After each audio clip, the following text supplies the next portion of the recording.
Fruia off the deflection. Los Fresnos comes back and wins. Now Santa Maria will put up a three. Bang! Santa Maria! Here's Warner. Here comes a headed jam. Counted for two. Field. Adios! And the Falcons win on a walk-off. And it's saved. What a game. What's this? Smack. To the left. That is gone. Lob for Perez. That's my play. Off the backboard. Count it. And a win. And a win. Brian Perez wins the game for the Santa Rosa Warriors, and they... And a pleasant good afternoon, everyone, and welcome back to another broadcast here on Rio Sports Live as we are coming to you from Brownsville, Texas at Luke Fruia Motors in Brownsville. Luke Fruia Motors, home of Buick, Cadillac, GMC. Kevin Naro to my far left-hand side, Ruben Rodriguez in the middle. We got a couple of coaches to join us, and away we go. We will get into basketball. It is basketball season. We'll talk a little soccer, and let's start it off with the finale of football. We were at the All-Star game this week, Kevin, and I don't think anyone was disappointed when they walked out of that stadium in Edinburgh. Yeah, no, I don't think so. For it being such a low-scoring game, 10-9 was the final. I think everyone got their money's worth when it came to an All-Star game, and talking with coaches, that night, throughout the weekend, and even into Monday, they agreed with what I had told you about the intensity of that game, to where we usually see the first quarter, everyone's kind of just feeling it out. And then you get into that second half, and then, the intensity starts to pick up. Guys start playing a little bit harder. But they played from the word go, from that first quarter all the way on through the fourth. And we really got to see the defenses. That was a big theme going into the All-Star weekend, was both defenses were stacked. And Hunter Posas, who I had bragged about, at practice and with coaches, it's ironic because he started the game and got the game's first tackle, and then he ended the game when the West went for two. And by the way, to answer our question, there would have been no overtime. Okay. There would have been no overtime. So that's why, heck yeah, the West, go for two, go for the win. Why not? So that answered one of our questions. And then the second one was, you remember the play where veterans – I keep saying veterans – It was a veterans coaching staff, and they were wearing blue, and majority of them were from veterans. But the East Side, when they on that field goal, he did muff it. Yeah, I thought he did, but I wasn't certain. I thought he went for a fake, and we showed that replay so many times. Mm-hmm. So what happened was that you have to let the coaches know if you're going to go for it. And in that case, it didn't happen, so that's why there was so much confusion. But he did muff it, and he ran. So it was, at the end of the day, it wound up just being a penalty. The East was like, we'll take the penalty, we'll move back, and then we'll go with the extra point. So that's what wound up happening there with that little sequence. But, all in all, I think we got to see some really good football players. And that's because, there was some kids that, Isaiah Bell, we didn't get to see him at all. You look at Osmar Martinez from Lyford, Aiden Sandoval, another Cardinal who's a receiver. We didn't get to see him much at all. But there was also 54 kids on the roster at the same time. But, my point being was that we saw, so much talent, and that's because there was still some out there that, they really didn't get to utilize. And also because they stuck with the triple option offense. That was the East Side. So time, yeah. Fast. Yeah, time went really quick, and it's crazy how time goes. Kelly Lee is back in New Mexico. Okay. He's back there coaching. He loved coming on this show. He loved having lunch with us prior to the shows. So, Coach, thanks for everything you did. And I said it on air that night. He went back to New Mexico, Eastern New Mexico. I was just reading; they're happy to have him. Yep. And he, in fact, set a record for most rushing yards in a season. And he was at Eastern New Mexico, and when he was there, they became the first Division II team to win a bowl game. So he did a lot of good things there at Eastern New Mexico. And from what I understand, forgive me for not getting the names just yet, but he did have 5 offers to kids from the All-Star game. Okay. To go to Eastern New Mexico. Wow. So I mean that's just awesome, because that's the whole point of that All-Star game, and we had mentioned it that this is an audition for these kids to say, hey, here's one last curtain call to show you what I can do. And Kelly Lee, you know, I know there was so many kids on the roster that he was. I'm not going to name them because I don't want to get anything confused. But there were so many kids on that roster. He was just so impressed with just how they did things on and off the field. But yeah, Kelly Lee he's back at Eastern New Mexico, so that means the Brownsville veterans job opens the big up. Vacancy is that is a I big. saw the post this morning. Yes. Brownsville posted it front and center, Yeah, looking for a new leader. Yeah, and you know, just speaking, you know, with coaches, there's a lot of big names that are applying, and you know. Real quickly, we'll get to the next segment. I'm just interested on which direction Brownsville Veterans is going to go, which direction Gilbert Leal is going to go, because to me, there's no reason to reinvent the wheel, because you've been successful the last 2 years. You know, Kelly Lee went 17-7 in his 2 years there, went to the third round, hadn't been done before. If you bring in a guy who likes to run the spread or want to change up the offense, and I told you I'd love to be a fly on the wall to hear what that conversation would be like. If you're a guy who brings in the spread, what can you do differently that already hasn't happened? Right. Remember, they went from the spread traditionally into this Kelly traditionally. Lee. Yes. Right. And then Right. now it's like, okay, now you got a two-headed coin there. Right. On one side, you got all this talent coming back. Yes. It's like the pieces are there. Right. Well, see, that's the tricky part is you're losing your entire backfield. Okay. Jay Valdez, Michael McHale. The offensive line is coming back. McHale, Valdez, Reese Sampaio, Brian Chavez, their entire backfield. So they have a lot to replace. So does that open the door to say, well, if we're losing everyone that were key cogs to this triple option, do you then maybe open it back up? Do you look for a guy who's going to run a spread? Do you look for a guy who's going to run a pro style? Or do you just stay within house? Or do you hire someone out from the outside in? And do you keep the offense the same? That's my biggest question on how Veterans is going to do it. And whoever goes in and applies for that job and say they think differently offensively, I want to know the answer to that question. Because what can you do to match the success? Or can you match it by even still changing the offense? Well, that'll be for a show later down the road. Sure, I when can they keep finally going, do yeah. that hire, we'll bring Gilbert on. We'll bring Yes. a new coach on, Sure. and we'll say, all right, how'd you sell it? Yep. How did you earn this spot? 100%, And Gilbert, yeah. what was the process? So, but again, the football, and one more thing on Poses. He was this close to getting our player of the game. Oh, yeah. Because when he made that tackle, it was like, man, that is the game-saving tackle. But then you go back and the game-winning touchdown is the game-winning touchdown. And the only touchdown. And then you look at it from the perspective of when people talk about it often, okay, let's go to volleyball. Okay, the volleyball all-star games are broken down. The Right. sub-5As, the 5As, the 6As, every other sport breaks it down. Football doesn't. They throw them all in the mix. And to have LaFeria, Raymondville in the mix of the player of the game, truly a testament that kids in the Rio Grande Valley, players can play. Absolutely. And in this case, players made some plays from the small schools. So Absolutely. kudos to the small school Absolutely. representation. Absolutely. And I mean, that was a vicious hit. Yes. And it was against one of the better athletes we have in Joseph Graham Jr. Yes. So, you know, and you know, I talked with Hunter throughout that week, and he knew what that game meant because his brother played in it, Jacob Posas, when he was the quarterback in Raymondville that year. I believe it was 2018. You know, and a lot of people forget that Jacob was an all-state linebacker the year before. But Frank needed a quarterback.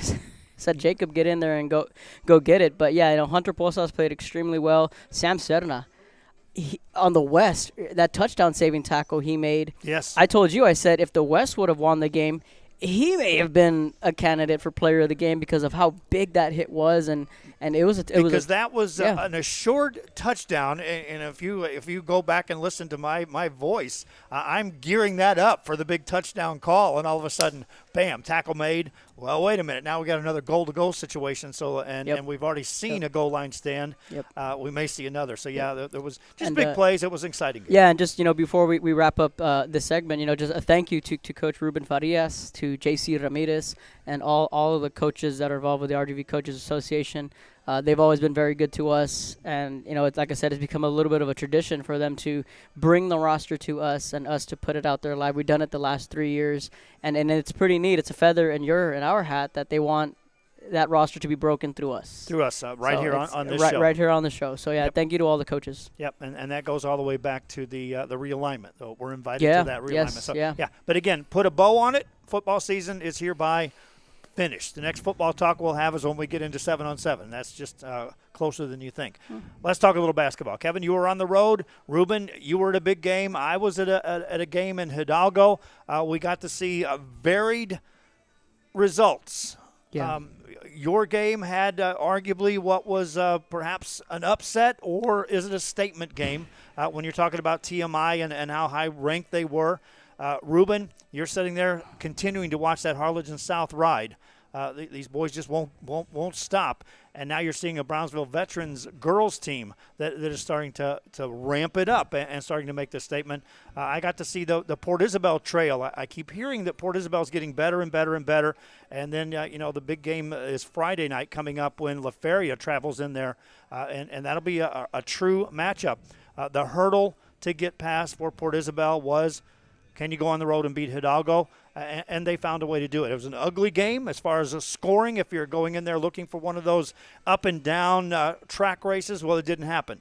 But what you did get was a lot of defense, a lot of you better make the right passes, you better make the right cuts. If you don't, you're going to turn the ball over to these kids. And when you turn it over, you look back and people are getting back defensively. And so when I say it was an ugly game, from other perspectives, coaches will look at that and say, look at how fast those kids were back on the defensive end. Nobody got fast breaks, even off of turnovers, and things like that happened. And then Port Isabel, credit to them. It wasn't their style going in. They wanted to get up and down the floor. They were held in check, but when they pushed on the gas and scored points down the stretch, they got the win. So now, Ruben, let's talk about your games, and Kevin, we'll get to yours, and then we'll open this up. We got some basketball coaches standing in the way. Now, we talked about that girls matchup, first and foremost, Harlingen South and Brownsville Veterans, Lady Chargers again. If you've been following up with basketball and you didn't watch the game, the score will surprise you. It surprised a lot of people. There was Brownsville Veterans and Harlingen South, the Lady Hawks, who were riding a 7-game win streak. This is their second opening round 2 of 32-5A play. To wrap up the first half, Wesco East pulled off an upset 33-31 win over Harlingen South. So you can bet the Lady Hawks were coming into this matchup with not one but 2 chips on their shoulders, trying to bounce back from their loss on Friday and then the loss on the season opener. And Brownsville Veterans simply wasn't going to have it. Mariana Espinoza and company, who got our Economy Awards co-player of the game, picked up a total of 18 points, but they started a 16-0 run before the Lady Hawks were even able to get on the board, and ever since then, it was just simply all gas and no brakes. They broke it open. Kudos to Coach Arnold Torres. He told me that he knew very well that mentality that Harlingen South's going to come in with those 2 chips on their shoulders, and they weren't going to let anything happen. So now they sit atop a 32-5A, 10-0 in district, looking to repeat as district champions. They're defending district champs not once but twice. They're looking for the 3-peat this year, and we switch years on the boys' side of things. Let's hang on that girls' side. You want to make a statement? How about throwing a goose egg up on your opponent defensively? Harlingen South scored nothing in that first quarter. Yep, it was a 16-0 run. It was a 14-0 run. Then they opened up. That's a statement. Wow. Made it your home court, saying, "All right, this is our game." Now let's go to the boy game. and I was blown away too, because this is the Harlingen South team. They had that 7-game win streak. Let's see how they ride the momentum again. They lost on Friday to the upset against Wesco East. Okay, let's see how they respond for that. And I was blown away, and Brownsville Veterans said, okay, see what come throw us your best. See what we do with it. And a 14-0 run to start off the first quarter. That's just and traditionally Harlingen South, the girls' side, they at least when Kelly Garrett was there, traditionally they're the team that they're not going to outscore you, but they're going to want to slow it down and they're going to want to play some defense. But yeah, it's as goose egg in the first quarter. Yeah, that was a statement. I know some coaches, including one of our guests, that would be saying, "I'm not going to be held to 0. No, I'll tell my kids to shoot from half court." And they can. Yeah. And we're going to get some points in that first quarter, but we're not going to have a 0 on there. But it's going to be open season. Let's go to the boys' game. Now, talk about the boys' game. That wasn't our big matchup. We thought we were going to see a repeat because it was Brownsville Vets. They went on a 2 run to start things off. Let me tell you this way. After tip-off, it took 2 minutes before the first point was even scored. It was all simply defense. Rodrigo Castañeda opened up with the layup. Isaiah Cantu starts it off on a comeback and ties it up 2-2. Then Pablo Castañeda drills in back-to-back threes. Okay, so it's getting scary now. Both teams are falling behind. Both South teams are falling behind early on. Stevie Ortegon puts up some points in the first and the second. It was 16-14. 2 minutes after the opening buzzer for the second half. It's now a 13-0 run by Harlingen South, fueled by Stevie Ortegon, who had a 23-point third quarter. He hit a total of 5 3-pointers in that third, and that Harlingen South team just They had a slow start, but whatever adjustments they made, I'd like to talk to Coach Molina. Said the theme for them this year has been adjust and execute, and that's what they did so well. Again, they started off the second half in a 13-0 run fueled by Ortegon's 32-point performance. Just an incredible run, and look to wrap things off strong as they'll have a tough Mercedes squad on Friday night at home. But this Harlingen South team just continues to get better and better, and all thanks to that adjust and execute mentality they have. Kudos to Coach Molina, kudos to Coach Perez over there. That Harlingen South team is just, they're loaded for bear, and they're ready to make a statement. Riding the hot hand, let's talk about this. Harlingen South scores 1 basket in the first quarter, and that wasn't Ortegon. He got free throws to get his scoring started.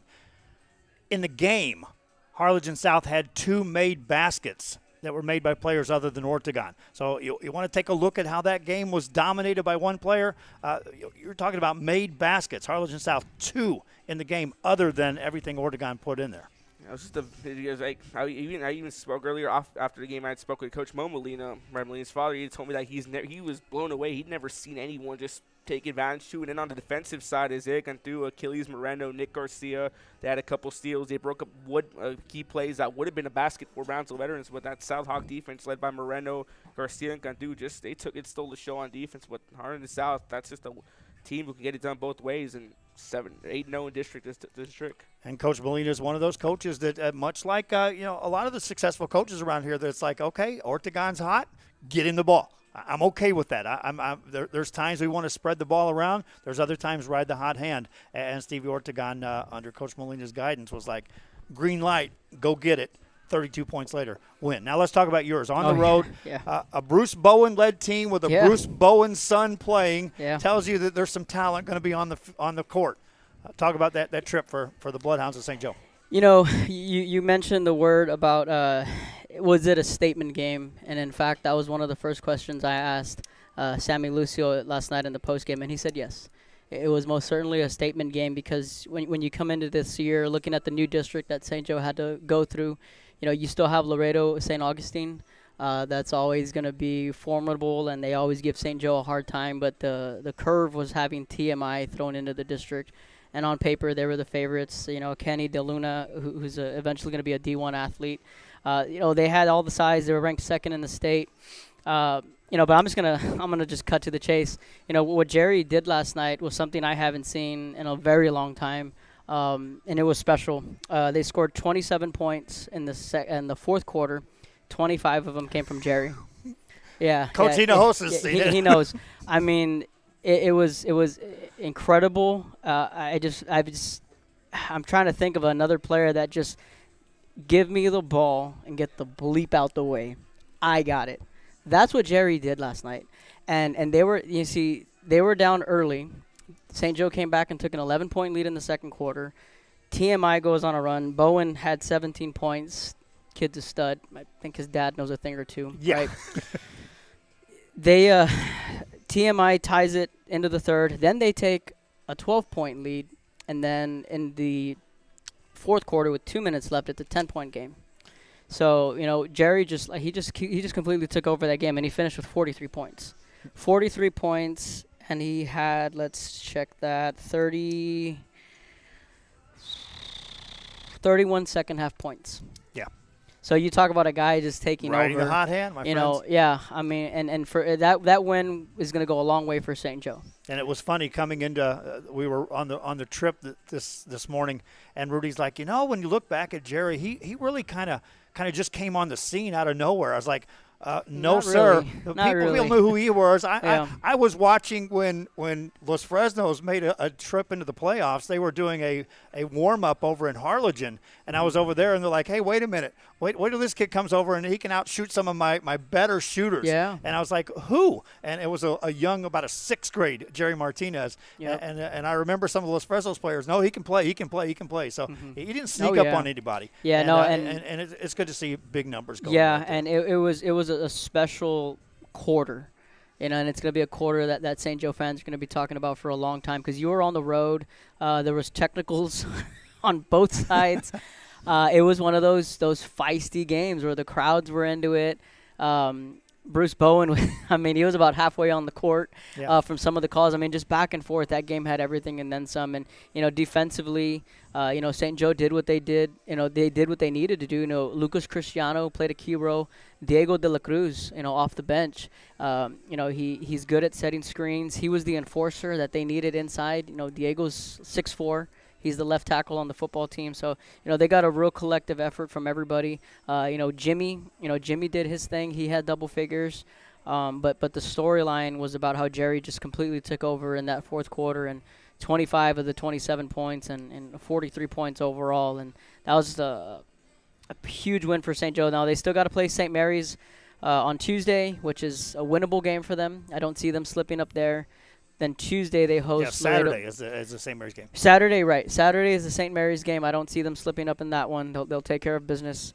Tuesday is when they host Laredo St. Augustine, and that's the next big one for You're talking St. about Joe. a team with a chip on their shoulders 100%, coming to town. 100%. That will be the game to circle is next Tuesday. All right, well, that kind of wraps that up. We got a good segment there. Now we're going to talk to a couple of coaches that are joining us, and we'll talk first and foremost. I told him when he was at the San Perlita tournament, District 32-6A is yours, Coach. All you got to do is go out there and do what you need to do, make your players play, and you're prepped to do it. And I'm still going to say it, but they got to open up with a toughie. We'll have Marco Hinojosa from Los Fresnos joining us on Talkin' Sports at Luke Fruia Motors in Brownsville right after this. See the sails. On South Padre Island, that's as hard as it gets. Visit sopadre.com. We're the St. Joe Bloodhounds, and you're watching Real Sports Live.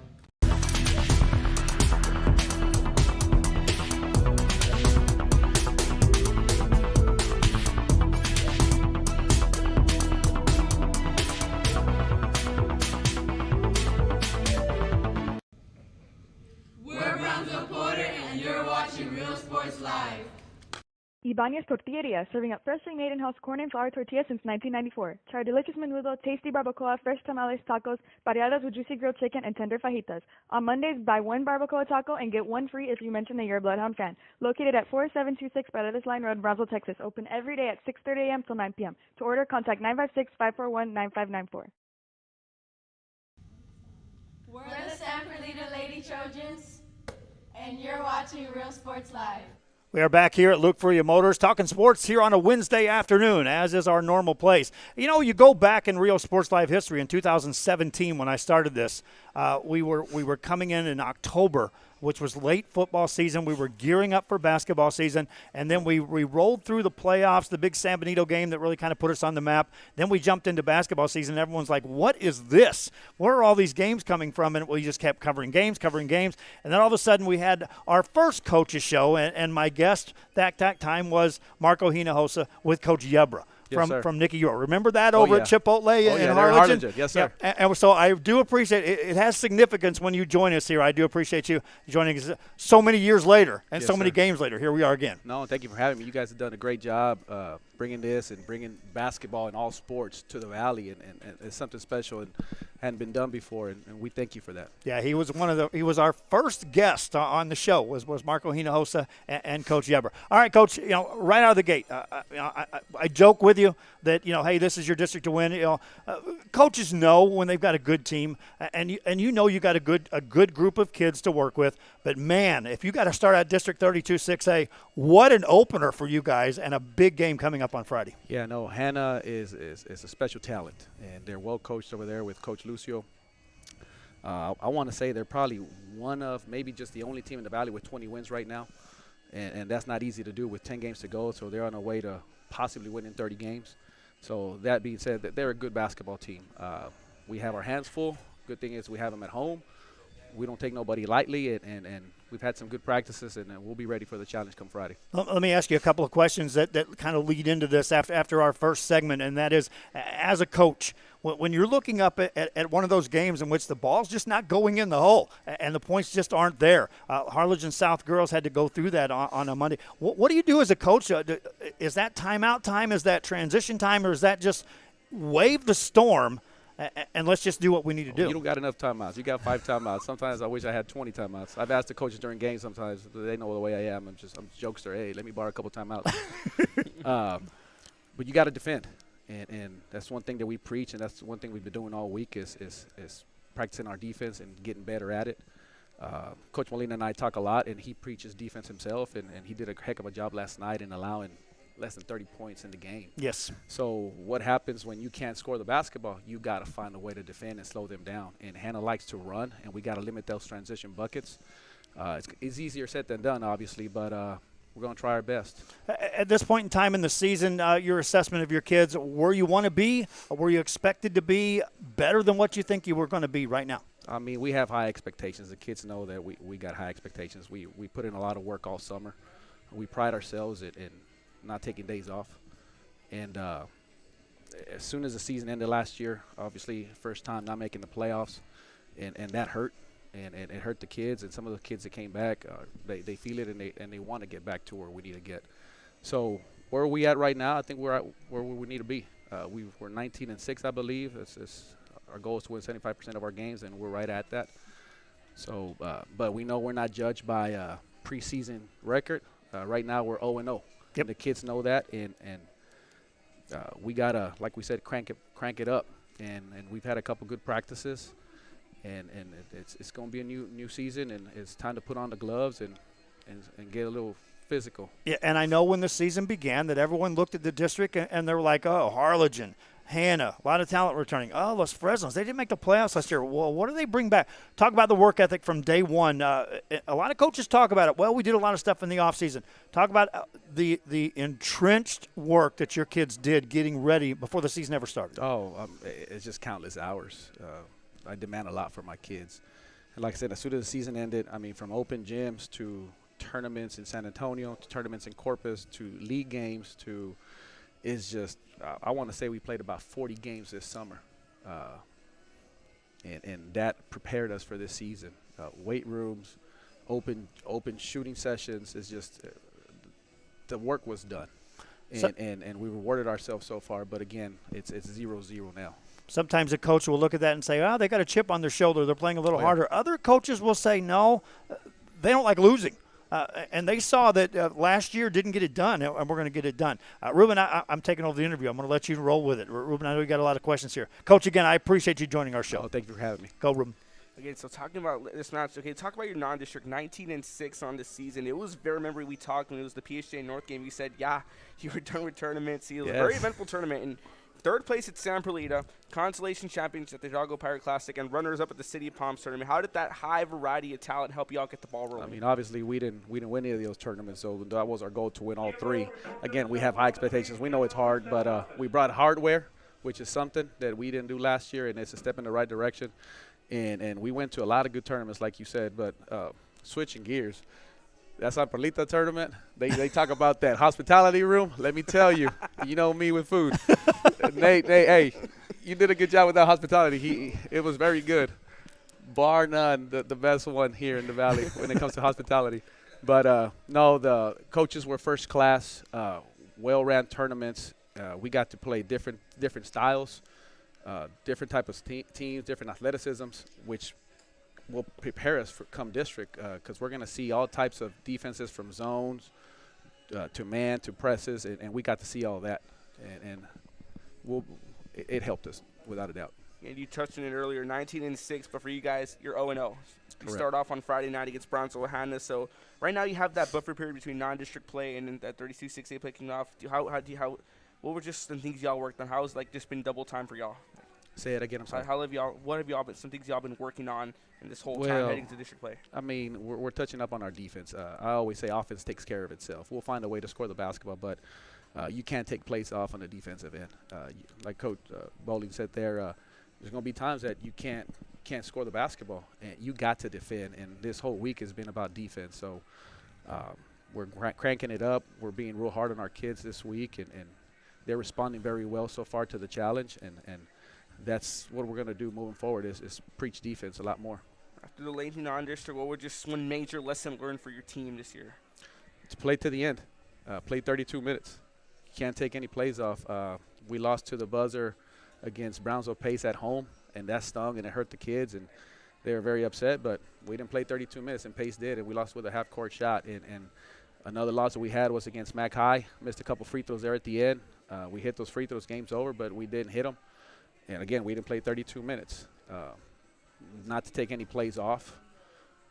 That's what we got from this preseason. And again, the Hannah game starts it off, so there's no worry on your part about, well, we'll overlook them waiting for somebody else. Harlingen is out there, okay? We know that. But Hannah, I don't think they snuck up on anybody either. You expected Hannah to be right there. No, they got one of the best players in the district for sure, and in the Valley, Ricky Roman. I think he's averaging almost close to a double-double. He's a force to be reckoned with, and they're a returning ball club. They got Sarate, who runs the point.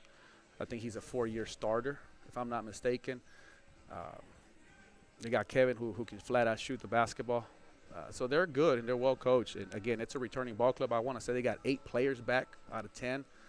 So it's no mistake that they got 20 wins, and it ain't going to be easy, but we're expecting a very physical game, a very hostile environment, but we love that type of environment. That's what we live for. I've seen that's your what it's about. Yeah, I've seen your teams play both styles, okay? But now, and I know the traditional answer is like, I don't care. But realistically, 40s final score win, 70s final score win. What am I predicting? Yes. Not a prediction, but which are you more comfortable with your team? Oh, we love to. It's no mistake. Everybody 70s. knows we like to run. Oh yeah, I don't like to slow down, feet to post. That's 90s basketball. We're in a new day and age that people like to run and shoot the basketball. So it's going to be in the 60s for sure. And if you're Coach Molina last night and Steve Ortegon's going off on 30 points, you're not telling him don't pass the ball. You're telling him shoot. Oh, keep on shooting, especially when you're shooting over 50%. Shoot more. Yeah, exactly. For sure. That's Coach Hinojosa. Anything else to close it out, Coach? I know you traveled down here. Your players, we say a shout-out to some of the players that are able to watch this. And, again, congratulations on the season so far. But I know 0-0, and here we go. Yes, sir, 0-0. No, just shout out to the administration at our high school, teachers, faculty, and staff. Thank you guys for all you do. And I'm blessed, Joe, doing what I do. I'm doing what I love to do. I get to do what I do, to work with the kids and just go on that grind on a daily basis. It's not a job. Yep. I'm doing what I love to do, so this is fun. Every season, we as the media take a look at what happened and what's coming next year. And as soon as you didn't make the playoffs, I was like, well, I know no other team is going to outwork Los Fresnos getting ready for this season. And, Coach, it's a credit to you, your staff, and your program to where your kids are ready. Good job on that end, and good luck on against that Hannah team. Oh, thank you guys, and thank you guys for all you do yourself. So that's Coach Marco Hinojosa. We'll have another coach with us right after this. You really wanted to paddle out and see the sunrise from the water. Breakfast or boarding your breakfast. How about boarding, then breakfast? That was easy. Choosing what to do on South Padre Island. That's as hard as it gets. Visit SoPadre.com. Basketball, and you're watching Real Sports Live.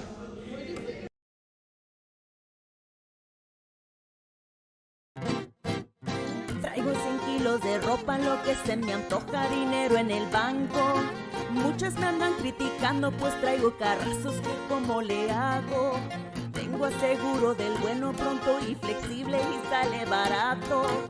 Es mi corrido humilde, que no se te olvide que me ando ahorrando.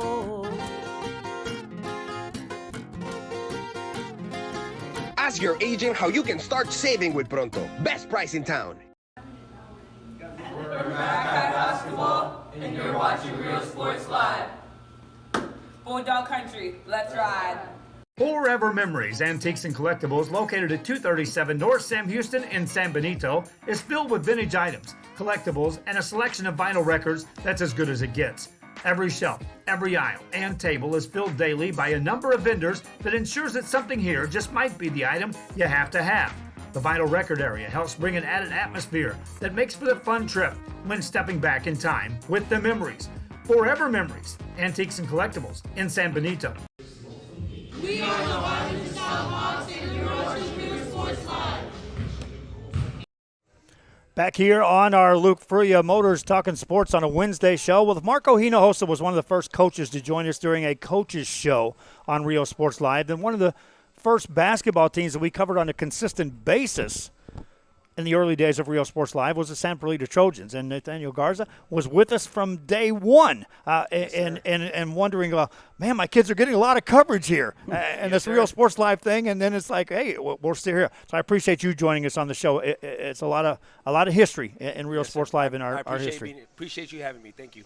Let's talk about your team. Right out of the gate, you're not starting district play. You're in district play. Correct. And let's talk about where you're at and what your kids are doing. We started district last night, as a matter of fact. We're 1-0. We got a win last night. So we're like you said, we're up and going with district now. We just wrapped up non-district last week. So now it's time to get the ball rolling and try to play great at the right time. Talk about the progression of your team, because, again, your team is another one of those that began the season with there's a lot of names that people were used to seeing on the court for the San Perlita Trojans over the past, let's put it, 6 years. That now that's a full transition into a new set of what we'll call heroes, new guys, new roles. Talk about just off-season getting ready for this and how they progressed into districts.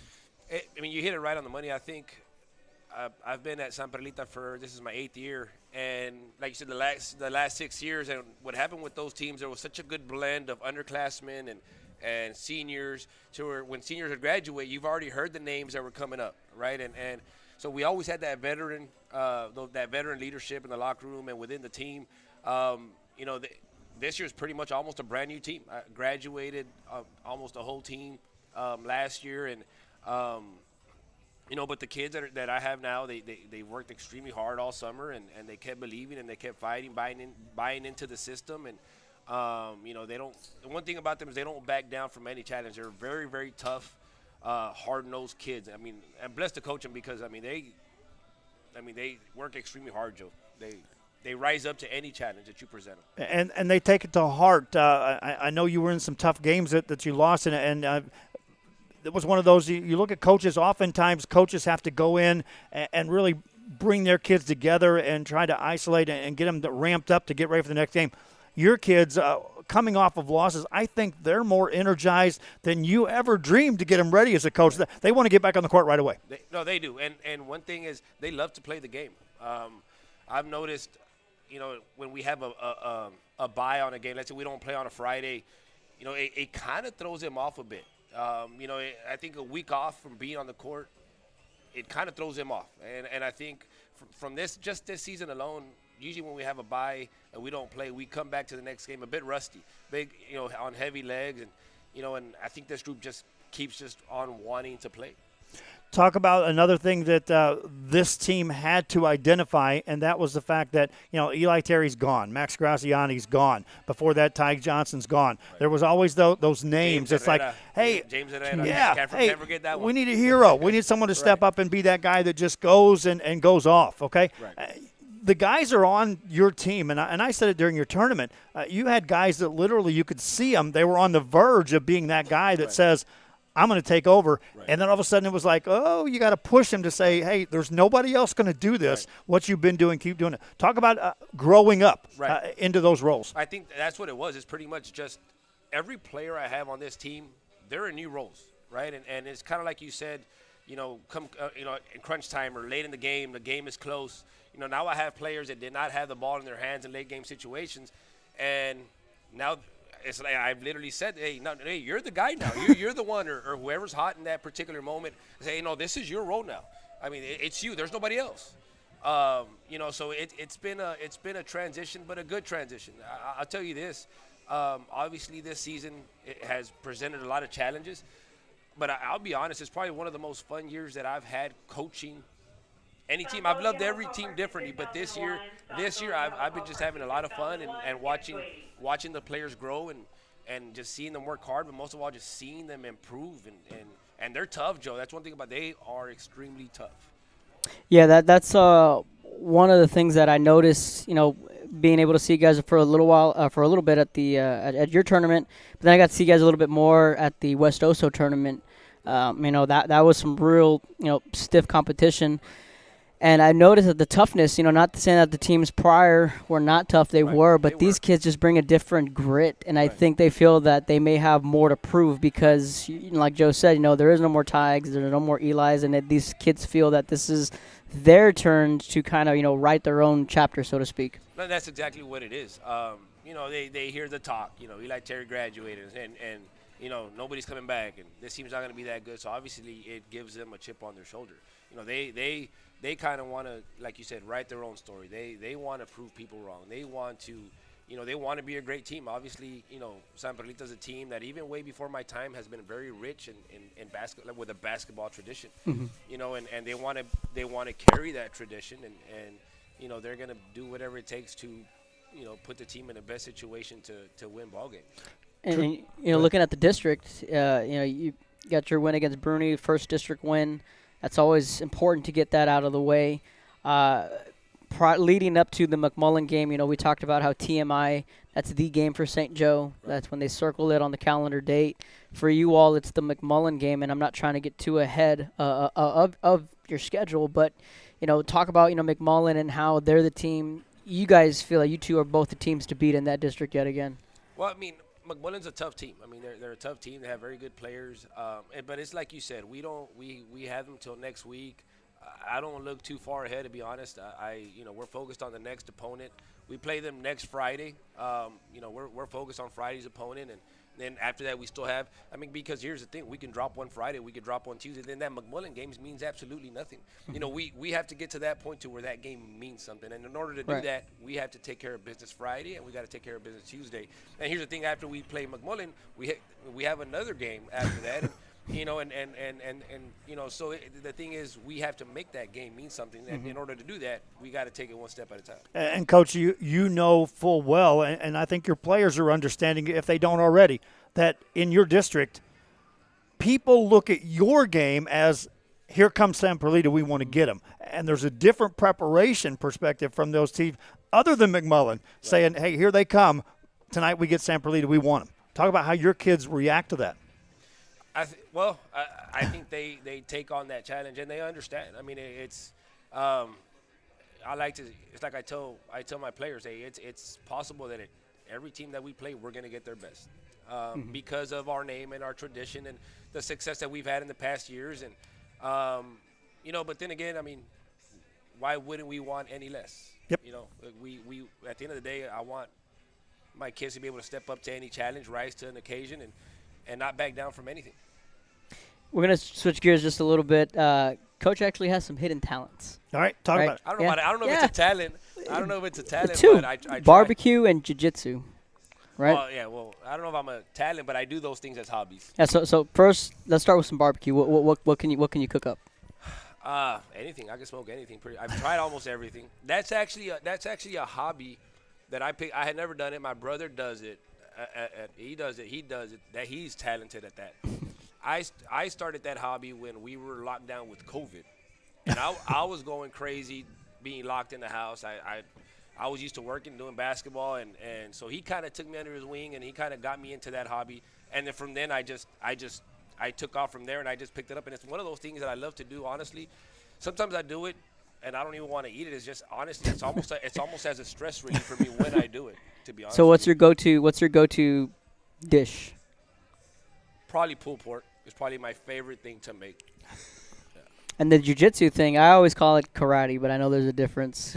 Right. Yeah. See, that's also another thing that my brother got me into. He also does it, and he does it competitively. And I train over at FAR with Team Ferreira, Diego Ferreira. He's a great jiu-jitsu competitor, fights under the UFC banner. I love training. They're a great group of guys, and it's also a huge stress relief for me, especially at this time of year. Also, can you please tell them that Die Hard's still not a Christmas movie? They play. It's a year later. It's a year later, and we're still having this debate. You can ask. You can ask the people watching. It's a Christmas movie. It's not. I got to side in this case. By default, I have to side with him because we were. You see? It starts at home, Kevin. We're sitting there Christmas Eve, and Dahlia and I have watched every Christmas movie we can dream of, and she's like, "Wait a minute, we forgot another big Christmas movie, Die Hard. I was like, there you go. There it is. You're outnumbered, And Kevin. so we literally watched it on Christmas Eve. We were watching Die Hard. So it is a Christmas movie. Yep. A year later, we're still having this debate. Die Hard is not a Christmas movie. I don't know. Fine, I guess it is. If everyone here is gonna say it is. I think it is. Good stuff. Again, Coach, I'm looking forward to your games coming up. Has it happened yet? Because I wanted to ask you this early in the segment, and I wanted to ask you your tournament. There's probably going to be a game in which you're going to suddenly look up and one of your players is going to be that guy that says, I demand the ball. I'm not going to ask for the player. Right. Have you had that start to happen with this team yet where, okay, now give me the ball? It's coming. I can't say it has happened or hasn't happened yet. I think it's more of a feel for the game. I think I do have a couple players that can do that at certain times in the game.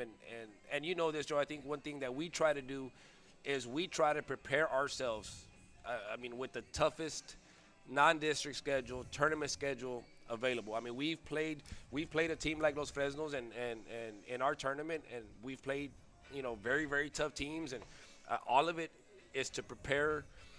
For one, I want to show my players what they're capable of and having them believe in their skill set and believe as a team. And it's like I told them, even when we graduated, almost everybody last year said, hey, the standard is a standard and this is it. This is what we need to be competing at. So hopefully, it's like I said, hopefully the schedule that we went through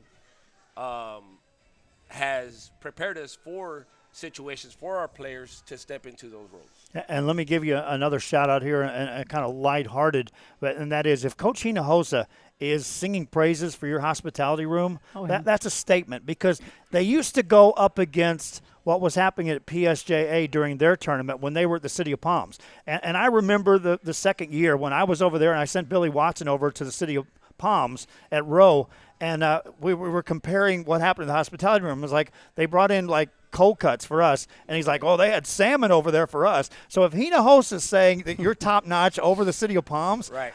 You guys have done some magical things there. If y'all want the best hospitality, y'all need to come to the San Perlita tournament, hands down. That's where y'all need to be at. 100%. Anybody, telling all the teams out there. 100%. And the talent's coming there too.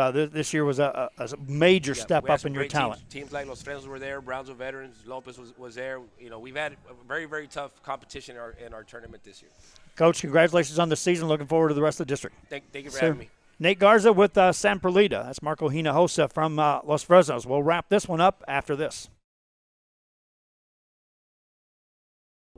Graduation time. Time to make some decisions. What's next? Can I afford to continue my education? What are my options? At Brownsville ISD Career and Technical Education, you can graduate from high school with a certificate and or license ready to go to work, debt-free. We have a wide range of programs for every student, ranging from audiovisual, law enforcement, STEM robotics, electrical, welding, pharmacy, patient care tech, and many more to choose from. That's why Brownsville ISD is the best choice. We're Brownsville Vets, and you're watching Real Sports Live.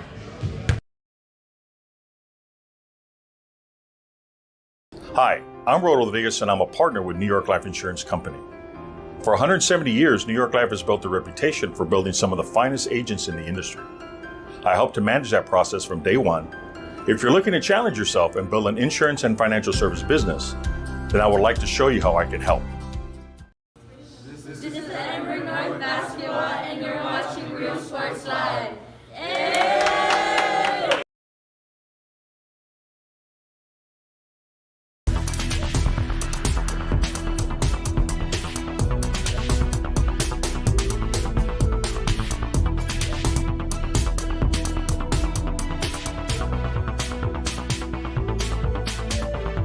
Forever Memories, Antiques and Collectibles, located at 237 North Sam Houston in San Benito, is filled with vintage items, collectibles, and a selection of vinyl records that's as good as it gets. Every shelf, every aisle, and table is filled daily by a number of vendors that ensures that something here just might be the item you have to have. The vinyl record area helps bring an added atmosphere that makes for a fun trip when stepping back in time with the memories. Forever Memories, Antiques and Collectibles in San Benito. We're Idea Donna, and you're watching Real Sports Live. Back here, Luke Fruia Motors, and that's going to wrap up our show. That was a good segment. A couple of coaches that have had some history with Rio Sports Live. Also, further back beyond that, have been rich in bringing quality programs and building quality programs here in the Rio Grande Valley at the basketball side. Kevin, anything to wrap this thing up with? No, yeah, just Old Nate and Marco. They've had a lot of really good teams. If you think about it, in the last decade.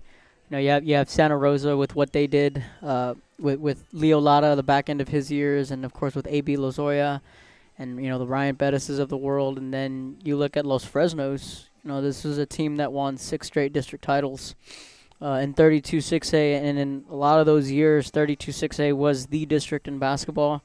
And, Los Fresnos finally got over that hump. It was Jerry's freshman year, and they made it to the regional tournament when they played Brandeis. That's just a program that we always say what they don't rebuild, they reload, and I think that's what Los Fresnos has done. But 32-6A is going to be a lot more interesting than people think. You still have Harlingen that's going to be right there in the mix. And you talk about guys who can score. Ryan Sanchez, he's one of the premier scorers in the valley. That's going to be a lot of fun to watch. Along with Jaden Rondon from Harlingen, he's one of their big guys that can play really well. They play San Benito on Friday night, and, anytime San Benito goes to Harlingen, you're going to get that extra effort. Brownsville Hanna, on paper, they're probably favored to win this district. They beat St. Joe in a gritty game, last month. But, you really count out Los Fresnos. And then you look at San Pedrolita and what they've done. When they were in 2A, round three, regional tournament 2018, region final, in 19, and then, they went down to 1A. So, they're just continuing to play really good ball. And this is the players that have come out of both of those programs. Elian Gonzalez, Altarangeri from Los Fresnos. They had some serious ball players. Jerry was a freshman there. So Jerry has a little bit of history there at Los Fresnos. And, of course, San Perlita with Eli Terry. No one ever scores 61 and 70 points in consecutive days. And, a lot of people at our showcase talked about Eli and said how he's the best player they've seen in the last 25 years. So, that can be up to debate on another day. But point being is those two teams have a lot of tradition. And in fact, Nate was on Marco's staff at one point in time early in the Los Fresnos days. So those two guys know each other well. Well, and you got to be chomping at the bit for that game, Hannah, Los Fresnos. You get to call that. It's a rivalry. It's a rivalry. It's a rivalry. We can even talk back about last year, and last year it was that matchup, the second meeting. So you bet Los Fresnos are going to come into that one with that also had a chip on their shoulder. They gave up a 13-0 run by hand in the late stages of that fourth. So I'm pretty sure Coach Hinojosa has not forgotten about that one, and he's going to go out, take it to the rim. And I'm excited for that matchup between J.J. Salazar and Ricardo Roman. Those two of the best shooters in the Valley are going to go toe-to-toe on Friday night. And just, can it be Friday already? That's all I want to know. Can it be Friday already? Well, here we are on a Wednesday. Want to remind you, fans, that the channels is continuing on the development side. Each of the channels is up and running now, and we've kind of made it easier for fans to find games when we start promotions, and that'll be the RSL Premium channel continues to be the flagship, in which we'll try to put, if there's a game going on, it'll go there first. Then we go to RSL 2, RSL 3, RSL 4, 5, 6, and 7. And then, of course, we have the Bloodhound channel, which continues to be the inaugural school channel on Rio Sports Live.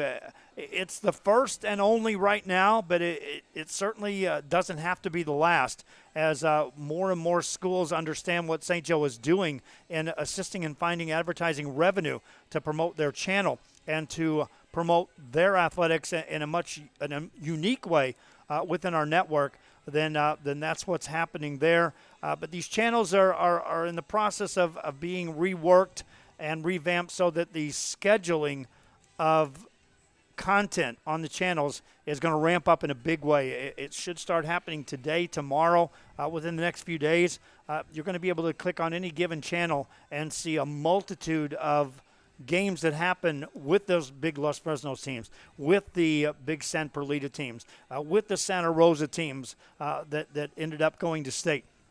You're going to see games on our channels there. So continue to be patient with us. The app continues to be worked on. It's not in its final stages. It was literally put together, put out there. In most cases, you would say, hey, hold off on that about 6 months and then roll it out. We're perfecting it on the fly. So, again, any fans that are watching our games and are saying, man, I wish it could do this, I wish it could do this, it will. We have identified several areas in which we want to improve on Real Sports Live, on our channels, and on our apps. And just like these coaches, there's not a bigger competitor than me in wanting to be better tomorrow than I was yesterday, and better today than I was yesterday, and continue to get better. We'll get better. So appreciate all the fans that tuned in. Appreciate the coaches. Guys, let's wrap it up. All right, yeah. Let's see. Today's Wednesday, so Friday, the San Benito is at Harlingen. That's the district opener. That's where I'll be. And then on the girls' side, it'll be interesting. San Benito, they're 2-0. Harlingen's 2-0. Weslaco, in fact, beat Los Fresnos last night on the girls' side. Weslaco needed that win because in a 6-team district, you're looking at 10 district games. You don't want to fall behind 0-2. So Weslaco, they got back on track. The girls did last night. And we'll see what happens Friday night with Harlingen and San Benito. I think it's going to be a lot more interesting than people think. We didn't touch base on soccer, but our challenge is next week to have Jacob Young sitting right here. And we'll get some soccer input on one of these coaches' show. He could go off. Oh, real quick. You got to see some soccer. Real quick, shout out to Brownsville Porter. They won the BISD soccer tournament. Big matchup for them. That Porter Cowboy team, only way for them is up. And then also looking on the girls' side, Hannah and Los Fresno, that girls' matchup is expected to be a good one too. And I'm just excited. It's going to be a fun weekend. Oh, and one more thing. Shout out Ashley Gonzalez, 2,000 career points from Harvest Christian Academy. And another 1,000-point scorer coming up in Edinburgh. That's going to happen just around the corner. It's just happening. The prolific scorers are racking up the numbers. Yeah, De La Vega from Sherryland and Kimora Fagan and Emily Coranco are a couple of recent girl athletes that reached the 1,000-point plateau. So, yep. There's another one coming in Edinburgh. I got a message this morning. There's one more on the verge. I missed that. So there's another Edinburgh girl. Probably Maddie Martinez off the top of my head if there's going to be one from Edinburgh. Or Dana Seddon already passed that. Probably my bet would be probably Maddie from Edinburgh High. Keep watching. We'll have it on our social media. Hope you enjoyed our show. Cadillac is the emblem behind us. It's Luke Fruia Motors. It's Cadillac, GMC, and Buick. And the showroom is full of cars. The lot is having more and more cars starting to be delivered. And top-notch service is the motto here. When you purchase a car from here, you're taken care of for the entire lifetime of your car. They bring you on, and they make sure you're taken care of. Luke Fruia Motors, one of our sponsors here on Real Sports Live. Till next time, so long.